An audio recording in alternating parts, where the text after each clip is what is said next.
रामराज आवाहन मिशन, एक मिशन जो धरती पर फिर से रामराज बनाने पर काम कर रहा है। आओ चलो चर्चा करते हैं जीवन का लक्ष्य, जो हमारे से रामपन की बुक पार्ट 20 के पेज नंबर 19 पर लिखा है। जीवन का लक्ष्य यह भगवद गीता के 3 श्लोक 10 में बताया है।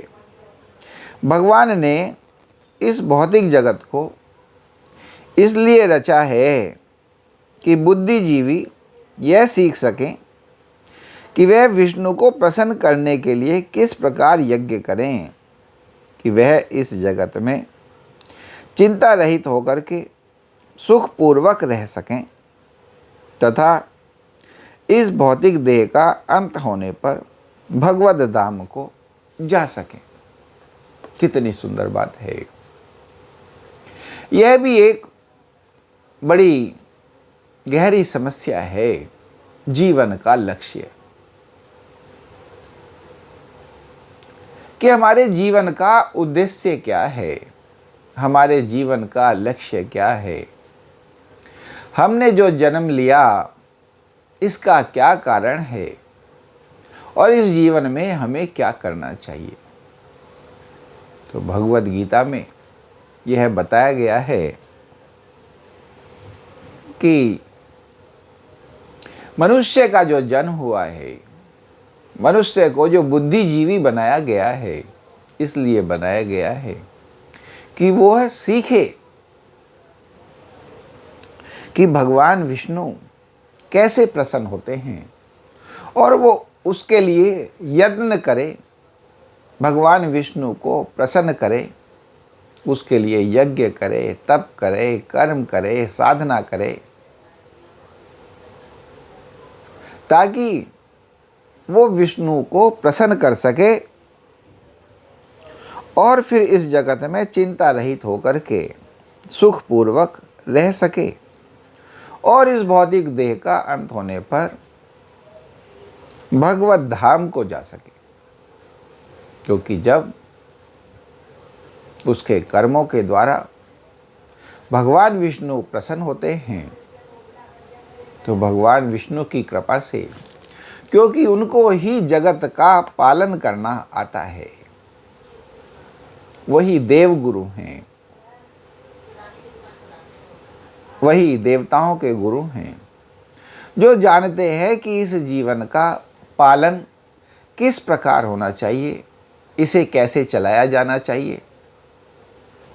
और जब आप विष्णु को सीखते हैं, विष्णु से ज्ञान अर्जित करते हैं, विष्णु की लीलाओं से सीखते हैं, तो आप यह जान पाते हैं कि सद जीवन क्या है, कि सच्चा जीवन क्या है और इस जीवन में तुम्हें क्या करना चाहिए, जिसका ये परिणाम होता है जब आप भगवान विष्णु को प्रसन्न करने वाले कर्म करते हैं तो भगवान विष्णु प्रसन्नता को प्राप्त होते हैं और वो आप पर अपने आशीर्वाद, अपने आशीर्वचन लुटाते हैं और आपको प्रसन्न करते हैं।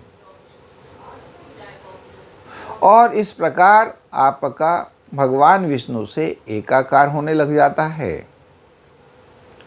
और जब ये एकाकार होता है तो ये आपके जीव का, आपकी आत्मा का होता है, जो मृत्यु के उपरांत भगवान विष्णु के लोक को जाकर शांति को प्राप्त करती है, जो मोक्ष को प्राप्त करती है और इस संसार से, इस भवसागर से, इस जन्म मृत्यु के चक्र से मुक्त हो जाती है और आनंद में निवास करने लग जाती है। इसी प्रकार उसमें कहा गया है कि मनुष्य को परिश्रम पूर्वक कर्म करना चाहिए। इंद्रिय तृप्ति के लिए कुछ भी नहीं किया जाना चाहिए। अपितु हर कार्य भगवान की प्रसन्नता, भगवान की तृप्ति के लिए होना चाहिए। इससे मनुष्य को भगवान की प्रेमा भक्ति प्राप्त होगी, जो उसे भगवत धाम को ले जाने वाली बनेगी, ले जाने वाली होगी। कितनी सुंदर बात है और समझने वाली बात है कि हम जो कर्म करते हैं साधारण तौर पर अपने मन को तृप्त करने के लिए करते हैं, अपनी इंद्रियों के भोगों के लिए, इंद्रियों के सुख के लिए करते हैं। जबकि हमें जो भी कर्म करने चाहिए भगवान की प्रसन्नता के लिए, भगवान की तृप्ति के लिए करने चाहिए। इससे क्या होता है कि आप निष्काम होते हैं, इससे आप मुक्त होते हैं, इससे आप मोक्ष को प्राप्त होते हैं। तो जो कर्म करें वो भगवान को प्रसन्न करने वाले कर्म करें, भगवान की प्रसन्नता हेतु कर्म करें, भगवान की तृप्ति हेतु कर्म करें।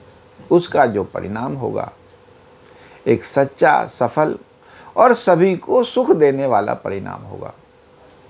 उसका जो परिणाम होगा इस जगत के लिए, आपके लिए, आपके अपनों के लिए, इस ब्रह्मांड के लिए, इस यूनिवर्स के लिए सभी को सुख देने वाला होगा।